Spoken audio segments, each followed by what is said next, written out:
Okay, let's get right into it. If you're a parent and you have a teenager who's getting close to driving age, you know this is a huge moment. But choosing a driving school, it's so much more than just another thing to check off the list. Honestly, it's one of the most important investments you are ever going to make in your child's safety. So today, we're going to break down what really, truly matters when you make that choice. But first, let me just ask a really basic question. What is the real goal of sending your kid to driving school? Now, if your first thought is, well, to pass the road test, obviously, I want you to just hang on to that thought for a second because we are about to challenge that idea big time. Think about it like this, right? Passing the road test, that's a one-day event.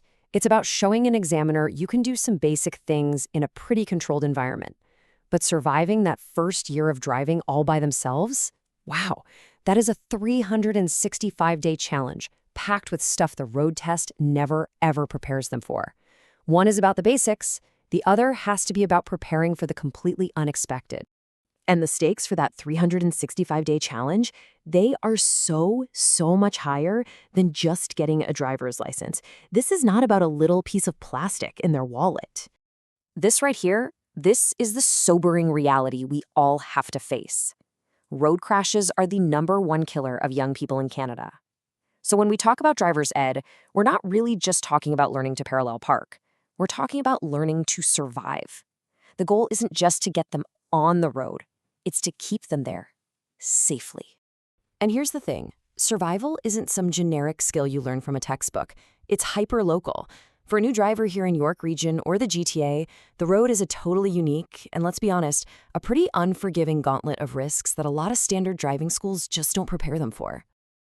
I mean, we are talking about the utter chaos of navigating the Eglinton crosstown construction.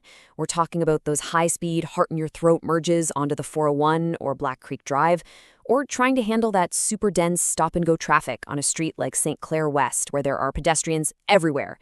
And that's all before you even factor in a classic Ontario winter with black ice and slush, or that terrifying moment when two wheels slip off the pavement onto a soft gravel shoulder on some back road.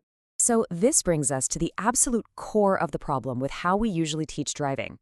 It's a concept called the practice gap, and it explains exactly why just logging a bunch of hours driving with mom or dad, it's just not enough. So what is the practice gap? It's that super critical and frankly dangerous time between getting their G1 and going for their G2. Without really structured professional guidance, this is where bad habits, sometimes learned from us, the well-meaning parents, really get locked in. It's all this low-quality practice that creates a totally false sense of confidence, which then leads to this massive spike in crash risk the second they're driving alone. And this chart just lays it bare. In Ontario, a lot of students just squeak by with maybe 20 to 40 hours of practice. Now, compare that to places like Australia, where they follow best practices and actually mandate 120 hours of logged, supervised practice. I mean, that is a gigantic difference in real-world experience before a new driver is let loose on their own. So how do you fix a problem this big? Well, you need a completely different philosophy. You need an approach that's proactive, not just reactive. One that is built from the ground up with a single goal: creating collision-free drivers. And that brings us to a major differentiator out there: the proprietary collision-free approach from Young Drivers of Canada. Now, that's not just a fancy brand name. It is a complete system that's designed specifically to teach survival skills that go way, way beyond the bare minimums the MTO requires just to pass a test. And you can see how deep this system goes. It's not a simple checklist. It's a whole structured curriculum built on 4 core habits and 20 sub-habits.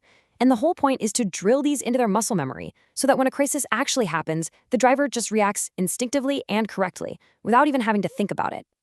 And these habits, they build into skills that literally save lives in the real world.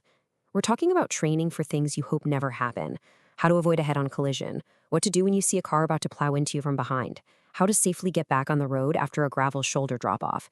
These are things that are almost never, ever covered in a standard budget driving school, but they're the exact skills that prevent tragedies. Okay, but how do you reinforce all those skills and actually close that dangerous practice gap we were talking about? Well, today, technology plays a huge role. You need a co-pilot that can be in the car even when the professional instructor isn't. And here's how it works. The Driver's Coach app basically uses the student's phone to watch over their practice drives with a parent. And AI then analyzes every turn, every stop, every bit of acceleration, and then it gives them a safety score and real-time feedback. This kind of gamifies the whole learning process, and this is the key part. It lets parents and students track progress together to make sure the right habits are being locked in, not the wrong ones. It actually bridges the gap.